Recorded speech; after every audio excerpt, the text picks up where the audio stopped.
Oh, it's because I'm wearing the stupid hat. That's why. Okay, there we go. Well, I think we're ready. It's Wednesday, and you know what that means. Ladies and gentlemen, welcome to the Evan and Aaron Show presents the Red and the Blue Soccer Chat. It's my man Aaron right here, sporting the Manchester United skull cap. And our mascot for the evening, a little Christmas poo. Yay! He is the Christmas poo. This is your boy Evan sporting the blue. Very, very, very blue. With a laugh and a smile from the audience. Properly timed, yes, thank you very much. Boy, I tell you, blue is if it was not for this guy right here, if it wasn't for this guy, blue would be the overwhelming, I think, color aim, of our show tonight because of the way our teams are kind of informed. Yeah, I mean, I think there's, unfortunately, just a lot not going right for either of us right now. Right.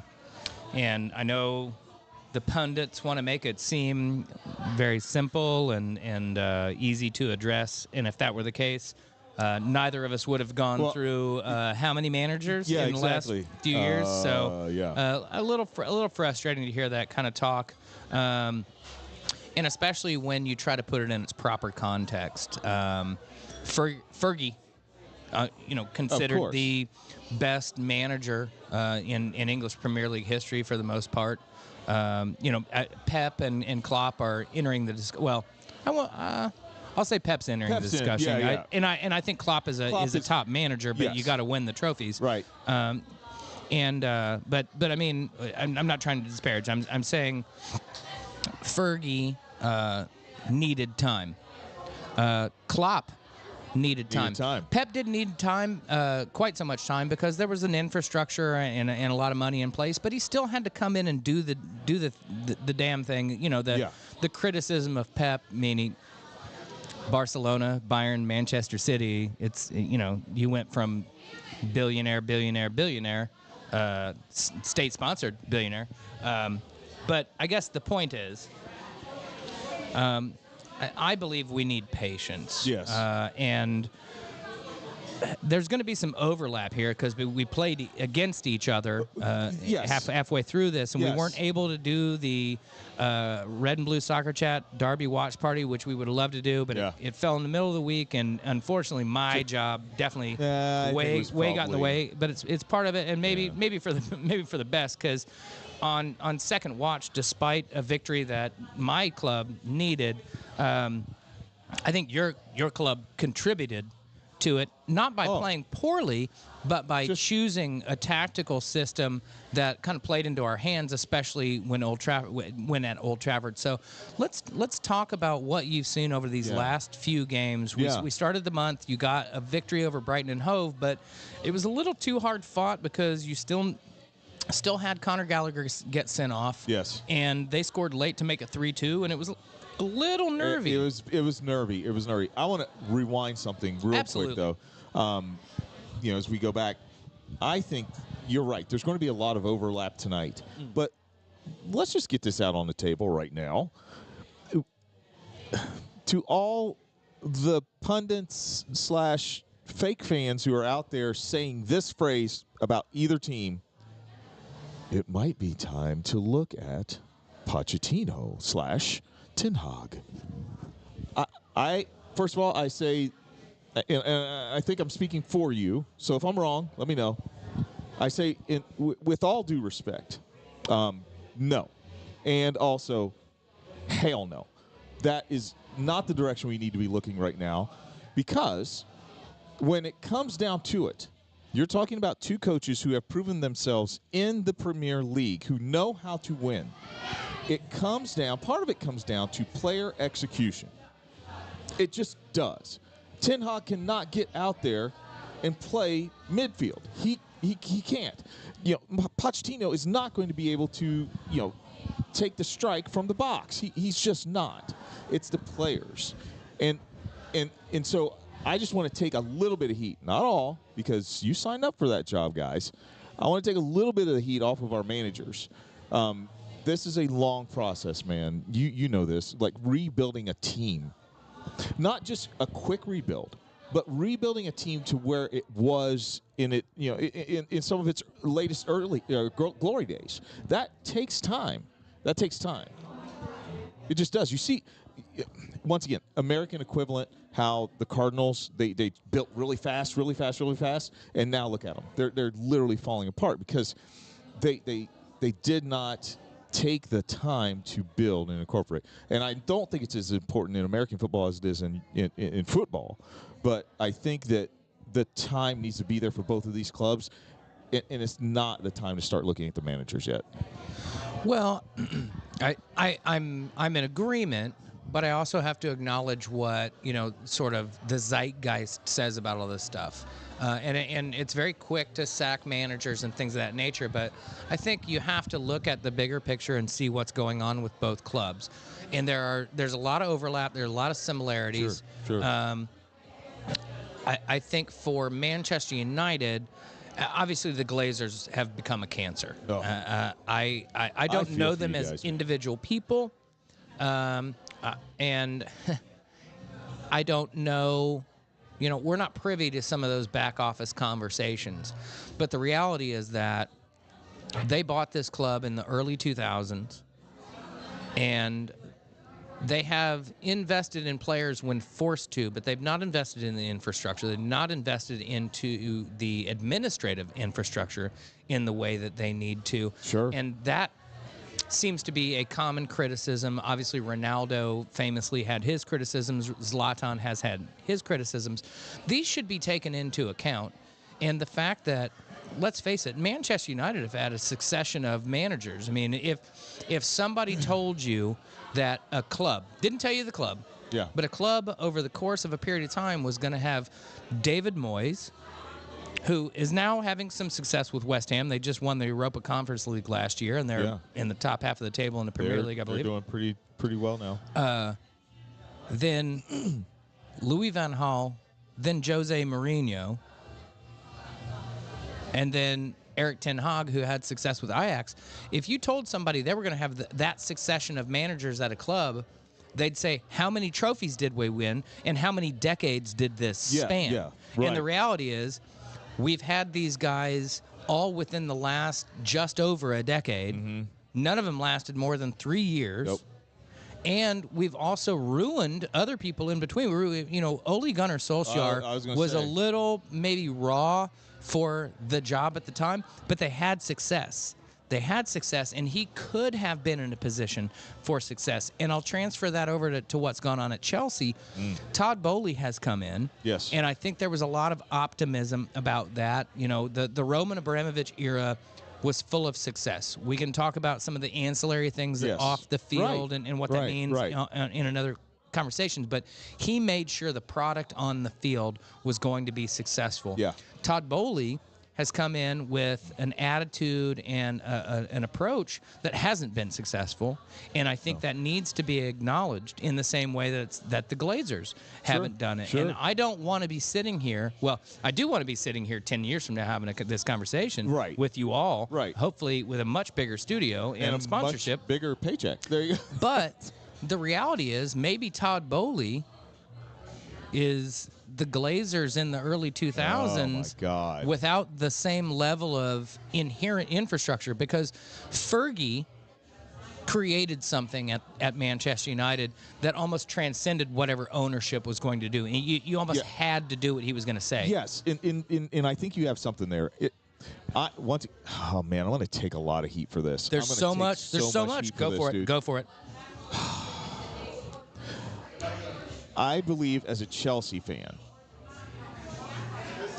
that there is. Oh, why'd you play it? No. I feel more. Oh my God, I'm shaking saying this. I feel more like, not nostalgic. That's the peanut brittle. Yeah, it is, I guess. I feel that there's more nuance to a franchise like Manchester United than there is to Chelsea.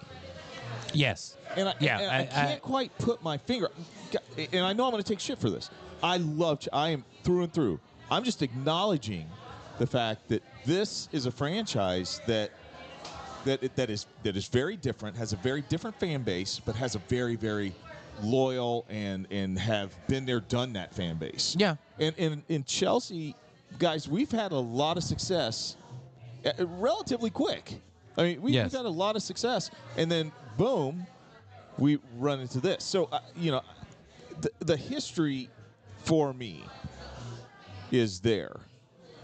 And I hate saying that. I really do, but I love saying that too. Just as acknowledging, man, that ManU's a great club. But you're right. Those type of guys and that type of club to take over is a different beast than to take over a Chelsea. Chelsea is very much, and it has been, very much like the French Revolution. Guillotine, guillotine, guillotine, guillotine. You don't work out, you're gone. I mean... I agree. And I think it's reflective of what we've seen. When Chelsea first got bought by Roman Abramovich in the early 2000s, they had been on the cusp of success. They had been making the Champions League. They had been challenging. Sure. Right. So there was some pedigree there, and I think Roman came in and really he fed that and gave some structure to some things and brought in a fantastic manager in Jose Mourinho who was super hungry early on in his career. Got him at the right time. And had success with that. And Manchester United countered. They said, "Oh, okay, Fergie's in charge," and the Glazers were new to the business, so I think they gave him kind of what he wanted. Yeah, I think the second that Fergie was gone, they've been less receptive to what is needed in the global marketplace, and much more concerned about just the brand. Yeah, and the brand of Manchester United. I won't say it's in perpetuity, but the name carries a lot. It does. I mean, it does. Look, Disney stock has lost money for quite some time now, but Disney still, Disney makes a movie, people go see it. So there you go. So it takes a long time to kind of break that. But at the same time, I think what you're getting at is maybe Chelsea doesn't have that sort of slack in the system. Right. But here's the thing: United have used that slack up. Chelsea won the Champions League 5 years ago. Manchester United haven't advanced in the Champions League for years. Yeah. They've not challenged. They've not done anything. And 10, 12 years ago, Manchester United were expected to win the Premier League. Absolutely. They were expected to be in the semifinals or maybe the final of a Champions League. And that's what yes, that is exactly what I'm saying. Is that until we reach that to where and there were times, I mean, that team that we had with Frank and the boys, Terry and oh my God, you just had a great team there. But until we have that, I don't know, man. It just seems like everything I'm reading, people are just like, oh, my God, same old Chelsea. I'm like, wait, stop. No, I don't agree with that. Yeah, exactly. And I'm like, no, that's not true because we are literally in a rebuilding process. And for me, it seems like, and once again, I'm not privy to what ManU fans say, but it seems like when ManU were going through this, more fans than not were like, okay, kind of like your take on it is like, okay, well, this is rebuilding. I'm hearing from our side, oh my God, we got to win. But here's the thing. I'll say that I think United fans are a little impatient as well, and I understand it. The game changes, the game evolves, and there is a quickness to things that wasn't before. Hey, there we go. It's a good thing we've got overlap because we've got an early halftime, and we got into it pretty quickly. This is fucking fantastic. This is great. This is exactly what. Real quick, as we say, Christmas poo. Happy holidays, and we can't say enough about the fact that Chatham Tap is our favorite local establishment to just hang out at. We legit hang out here anyway. Yep. But two, everyone is wonderful, and that is absolutely encapsulated by our lovely JoJo giving the regulars some peanut brittle, some crack. It is crack. phenomenal. Yeah, I've got the shakes because I know Fisher's it's in my car right now, and just in general, Claire, JoJo, both fantastic. So glad to have you guys come and be our halftime shot friends. So just a big shout out. And as the crawl says, they will be open at 10 a.m. on Saturday morning. No breakfast, regular menu at 11 o'clock. But wait a minute. Then 8:30 a.m. 8:30 Sunday with Claire. The Claire Get you some Fat Franks. Get you some absolute awesome breakfast, and then stick around for what may be a terrible match between Liverpool and Manchester United. But hey, I'm glad I could hype it. That's right. Love you, ladies. Thank you all for coming. Oh! Hey! Off-screen smack. Opa! Big shout out. Big shout out. I know y'all heard that. Evan, we had our mics pointing that way. So, hey. Evan, combining Thanksgiving and Christmas real quick. Yes. What are you thankful for and happy for this year? We may have a show before the end of the year, but this is definitely our festive show. So, what am I thankful for? What are you thankful for, and what are you hopeful for heading into the new year? Well, I think there's three things that automatically come to my head. I don't know why it's three. It's the whole, the Holy Trinity, Illuminati. Anyway, man. yeah. What's sponsors? The difference? Number one, I think the thing that I'm most thankful for is really the love that I have from friends, from family, significant other. It's at 100%. And you know my story. There were times where it wasn't, and that was on me. But being re-exposed to everybody and just being able to be who I am in front of everybody I love, that's special. Fantastic. Number two, that. I am so proud of my daughters. Yes, as he should be. And I'm not saying but, and there is reason to celebrate one of them. Yes. She literally blew my mind because this was a dream of hers in high school. She wanted to go into the military. Amazing. Wasn't able to go because she was allergic to penicillin. Went to college and went into the National Guard, and they gave her an exemption. Fantastic. And I'm just so proud of her. April 2024 is going to be tough. Yeah. But, that's when she ships out. So I'm thankful for that. Number three. Besides the man to my right, that I don't even consider a friend. He's my brother, like literal brother. This year afforded me to find kind of an individual that matches my soul, my spirit and things like that. And honestly, I am most thankful for that. I needed that. This show held me together for many a months this year. But that when you've got that person, it just matches you, every day, all day. It's amazing. And so, those are the three things I'm most thankful for. And then this freaking podcast, man, I just love it. Yeah, I love it. How about you? What do you got for us? I'm thankful for the shoulder of good friends throughout this year. The last few years in general have been difficult. This year kind of culminates a lot of that, and I know you're experiencing similar family issues, and that I think that's truly where we find out, who is supportive and who is there for us. And I'm thankful for the people who, even for a brief moment, are a shoulder to lean on and be a sounding board and be able to share their experiences back. I'm thankful for this place as such a comforting home away from home. I'm obviously thankful to my spouse, who's been absolutely supportive while simultaneously going through her own family issues, and I think we're a fantastic team when it comes to that. And I am thankful for this show, that we continue to do it, for our tens of fans that tune in. But it gives us an opportunity to, one, talk about these teams that we love, for better or worse, in good and bad. And right now it's bad, but that's part of being a fan, as I keep coming back to. And you can't have the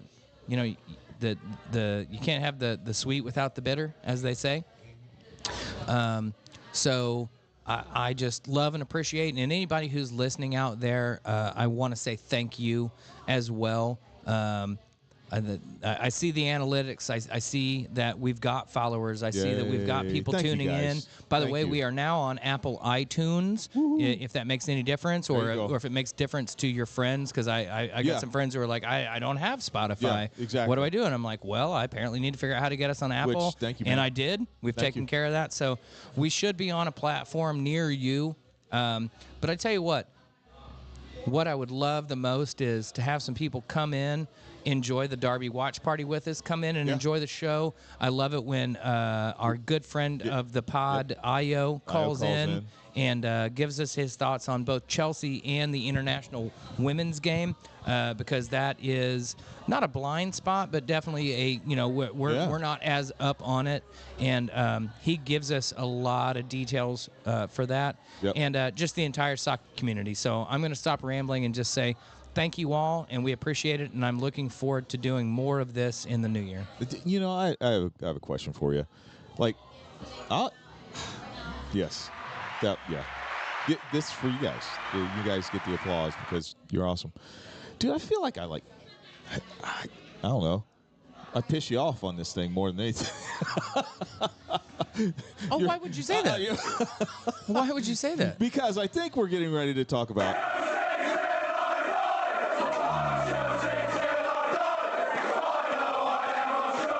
Yes. Well, I mean, it is the red and blue soccer chat, so we do have to talk about Chelsea. We've got to talk about Chelsea. Sometimes it's fun for me. Yeah, it would have been fun if we'd have had this show last week. It'd have been real fun. You'd have had a ball. You know what? Let's just do this. We've been doing everything together. Damn it. No.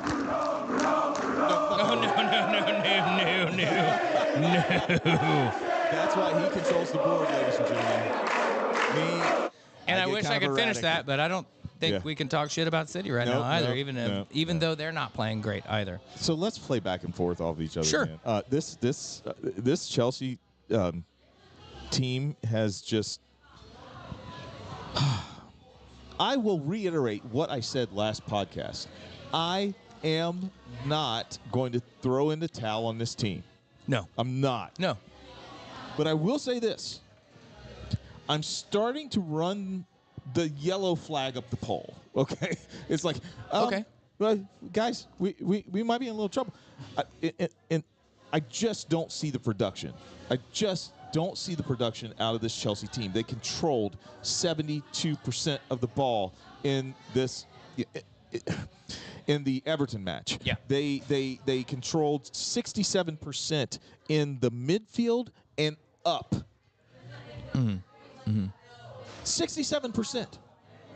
And I'm like, we had nothing to show for it. Yeah. Chelsea is fourth in passing from the back to the middle in accuracy. Passing from the middle up to the front third they are fifth. Mm-hmm. But then a pass that leads to an imminent goal chance or try, we drop below Everton to 13th. Yeah. And that says a lot, man. That says a lot because it says we're a good technical team. Mm-hmm. Mm-hmm. Absolutely. But when we can't score goals and someone scores a goal against us, we don't go, hey, all right, Aaron, come on, let's get this shit back. We go, oh God.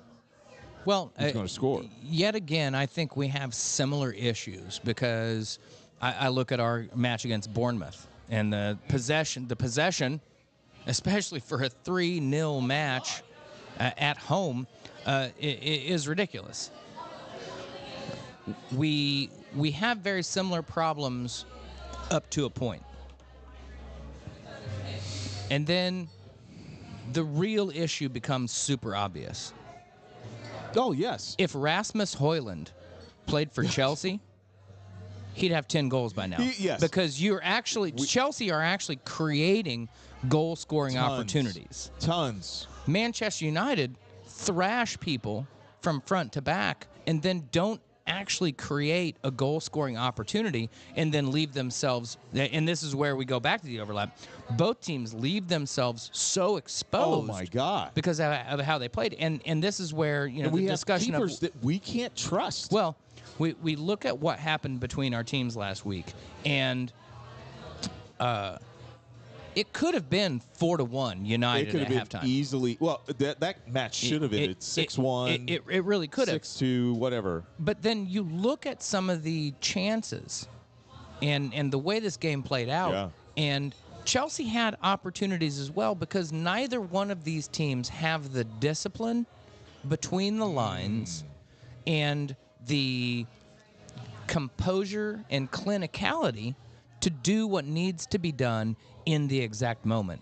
And what I mean by that is, for the few opportunities Chelsea created, and I'm thinking specifically of Nico Jackson getting played in from outside the 18 to run directly at a goalkeeper and basically shot it directly into his chest, versus Manchester United, who had, again, multiple opportunities.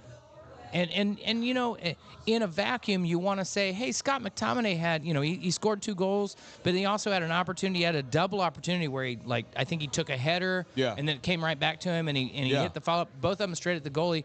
It illustrates, one, if that had fallen to Højlund, I think that goes into the net because he's a goal scorer. Yep. But 2, we're relying so much on the supporting cast. Oh, absolutely. And our supporting cast is not doing it. I love Marcus Rashford, but he's not doing the job so much that he's being benched. Yes. Anthony has no business being on the field for Manchester United anymore. Nico Jackson is a first-year player for Chelsea, but I tell you what, if this time next year we're having this conversation, he should be gone. Exactly. We as clubs need better leadership that is ruthless. Yes. That says, I'm not going to stick with this because we deserve to be winning things. And we don't have that right now. No. Todd Bowley doesn't know how to do it, and the Glazers don't care how to do it. Exactly. And the thing that I thought, and I think most Chelsea fans thought, is that Thiago Silva would step into that role.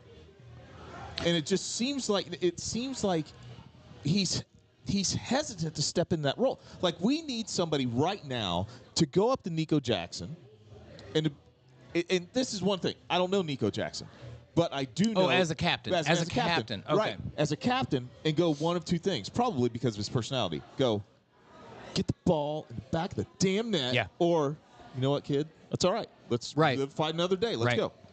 Those are the things that you need to be seeing from Reece James, and you don't see it. Those are the things.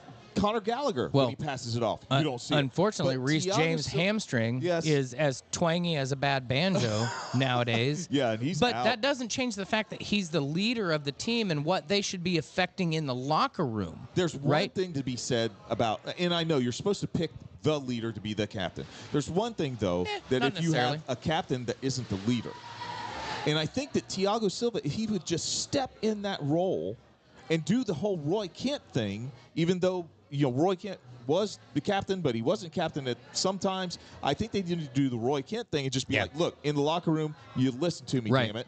And then out here, I'm going to be your best supporter, but I'm also going to come in and kick your ass when you need I do think both clubs are suffering from a lack of obvious leadership. Where's Harry Maguire?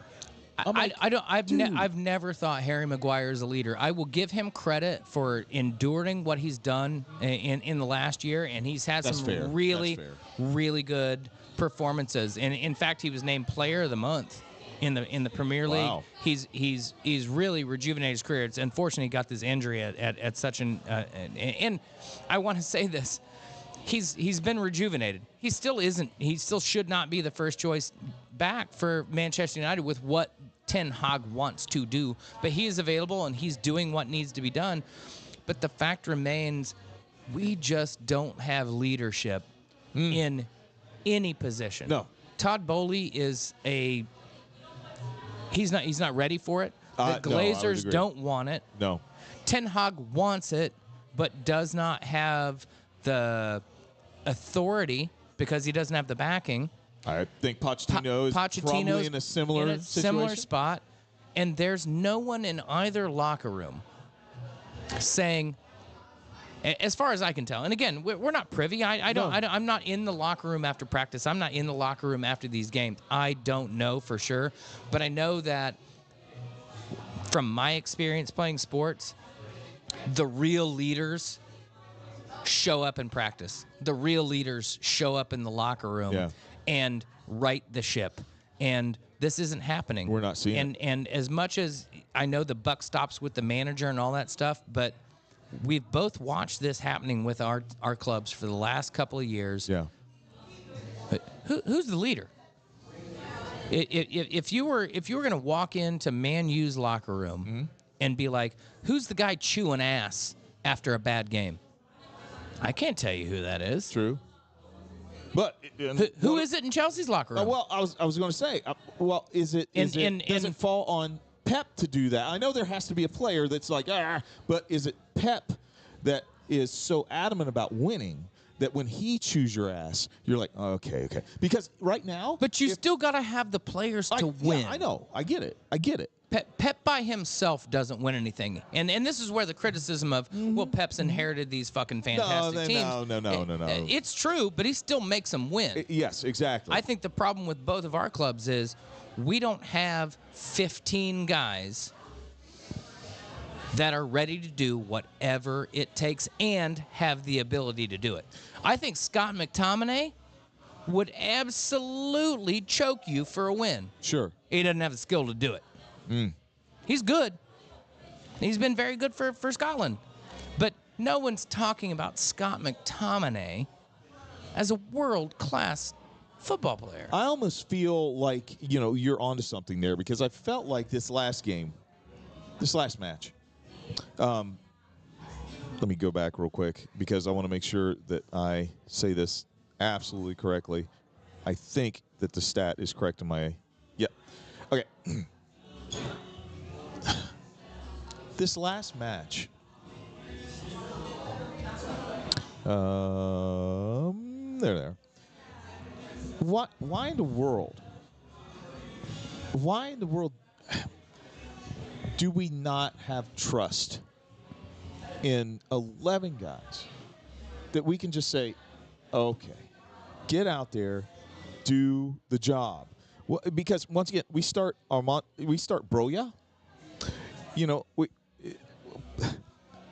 Broya. We bring in. I mean, it just doesn't make sense. Cucurella. Like, why are we bringing in? Why are we having him start? Well, for fuck. I mean, sorry. I can say it for fuck's sake. Garnacho broke Cucurella exactly in that match. I know.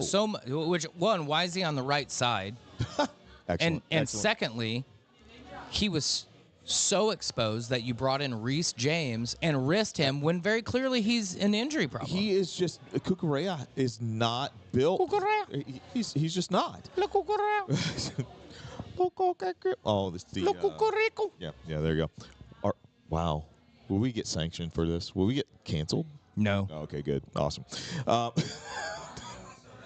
Steve Bannon still has a podcast. Oh, that's true. Yeah. That's the Harlem Shake, by the way, guys. It's like, anyway, these guys that are starting, we cannot trust 11 guys. Like, you know what? Here's the thing. If Jackson would have been in there for Broya, he'd have missed too. Maybe.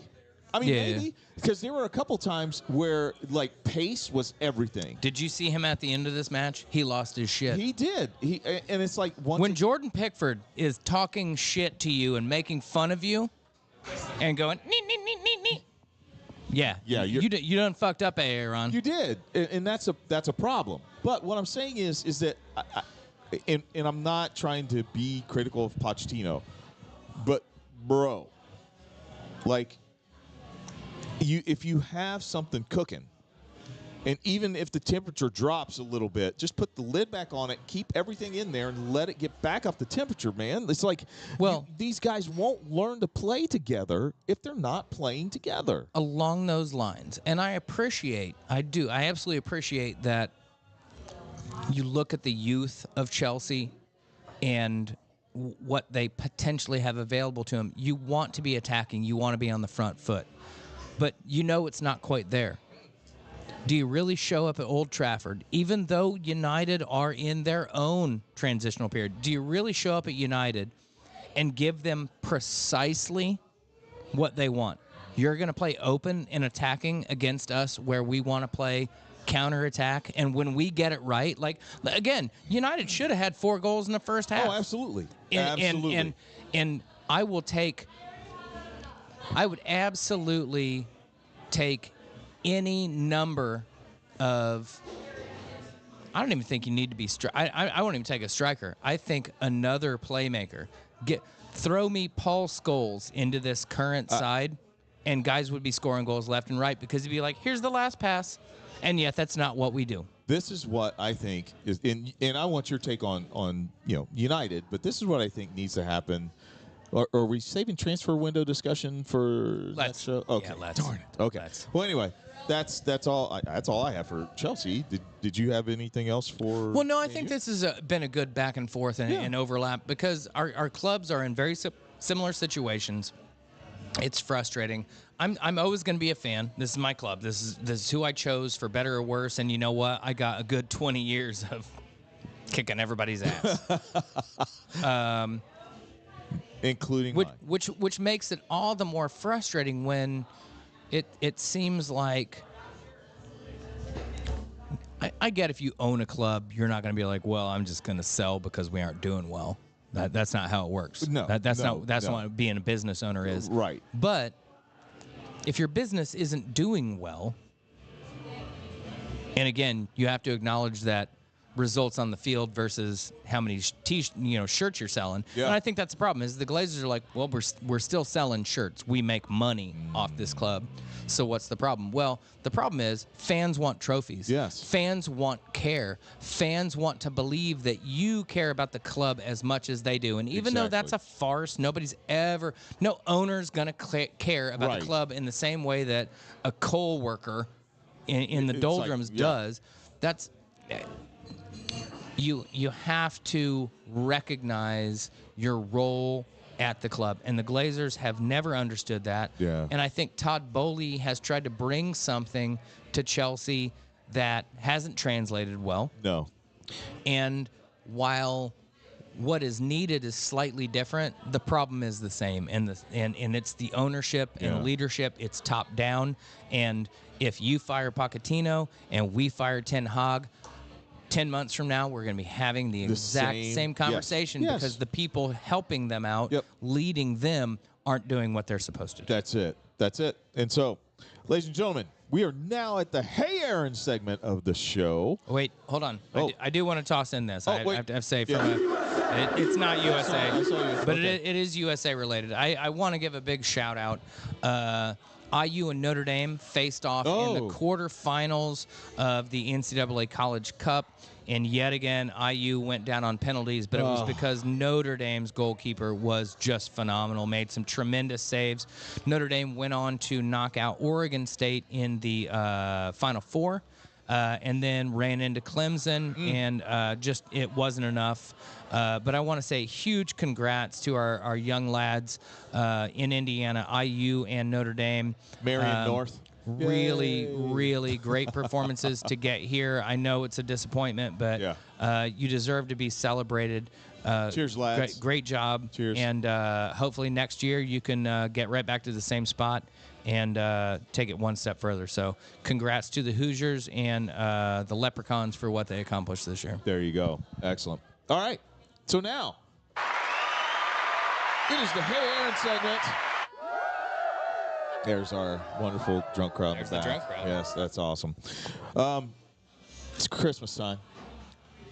Christmas poo. Christmas poo. You've got your Christmas poo. Your Christmas poo is on your shoulder. I mean, there it is. Christmas. You're going to be on my shoulder. You're going to be Santa Claus tonight. Oh yeah. And you are going to deliver 3 gifts. To Chelsea FC, and 3 gifts to Manchester United. Ooh. What would the best 3 Christmas gifts look like underneath Chelsea's tree, and the best 3 Christmas gifts look like under Manchester United's tree? And those could be, obviously I'm going for players here or whatever, but, positions or whatever. Okay. I think for Chelsea, it's a little bit more straightforward because I think there's some infrastructure in place. I don't think Todd Boehly is such a distraction the way the Glazers are that it can't be overcome. And I think Chelsea could do with I feel like you guys could do with a Casemiro type and not the current form Casemiro type because he has struggled. But I think a calm-headed defensive midfielder with experience, a veteran that could sit there. And unfortunately, the name that comes to mind used to play for Chelsea. You're missing N'Golo Kante right now. Yes. So finding, a Christmas present of a player who could show up and just lead by example. Okay. You don't need somebody barking at players. No. You need somebody who just goes out there and says, this is my job. I get it done. I protect my back four, and I move it forward. Secondly, you guys could use a hungry but established goal scorer. Yeah. Somebody who's already done the business. Yep. But not a Mm-hmm. veteran. In the sense of you need him to be around for more than 1 or 2 years. You need this guy to come in and say, I'm going to score some goals for you. If there was a way for you to pry Victor Osimhen away from Damn it! I wish Big Rom would have. Napoli, that'd be good. You see the issue here. These are good players. Romelu Lukaku is a good, very better than good. He's Belgium's all-time. Straight red card yesterday. Well, it happens. Anyway. But you see what I'm saying. Yes. So I definitely think a defensive midfielder, just a pure goal scorer. Yep. And I think you need a goalkeeper. Yeah. I don't know who that is because the game is evolving and we're dealing with that ourselves. But I don't think... I don't know if you'd be any better with Kepa because of the issues he brings to the table. But maybe you just need a new, young goalkeeper without the burden, without the baggage. Yeah. Without the, can he do this? Can he do that? No, he's come through the ranks. And, you've only got 437 guys out on loan for Chelsea. Surely to God, one of them is a goalkeeper. Right. But I think that's probably what is needed the most. I think players would improve Chelsea. Yes. For Manchester United, it can't come soon enough that Sir Jim Ratcliffe walks through that door as a percentage owner with the ability to direct some things. Okay. I think that's first and foremost. Okay, gotcha. For Manchester United, it is much more at the top. I'll reserve judgment on Boehly for another couple of years, depending on what he does. He certainly wants to put money into the club. Sure, absolutely. But the Glazers have done that, but without real mentorship and an understanding of what's needed in the game. And they need to step aside.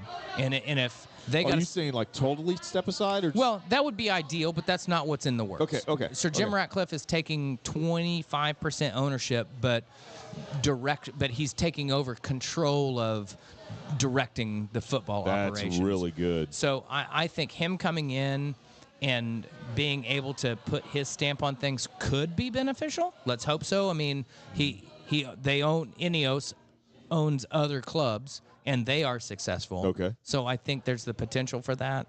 I would stick with Ten Hag, at least for the time being. That's certainly your would. second president?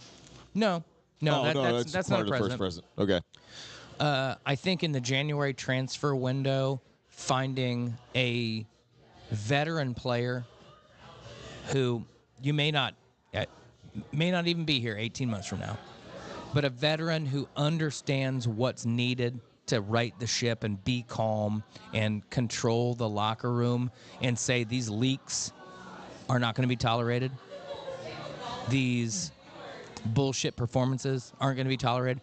I love me some Bruno Fernandes. Yeah. But he has demonstrated an inability to both lead the team in the locker room and on the field. Man, so maybe since, Harry Maguire isn't doing it. What about bringing Verge over from Liverpool? There's no way Virgil van Dijk is leaving Liverpool to come to Manchester United at this point. No. Even with the... No. But I think... they're top table. Why would you want to leave that team? I think a Mats Hummels. Okay. A veteran German leader. Okay. Could be good to come in. I'm not going to speculate. We can save the end of the year for the transfer window and all that. But what is needed is someone to come into this club and say, look, this ancillary bullshit, even though we don't have the right leadership at the top, you don't leak things to the press. Yeah, that's true. You don't reveal things. Yeah. I think Paul Pogba is a phenomenal soccer player, and I think Jesse Lingard had a place at Manchester United. But the reality is they were doing shitty things. Yeah. And it undermined us. We've got to get rid of these players that don't understand what it means to play at a club this big. And if we got to play bare bones for a little bit, so be it.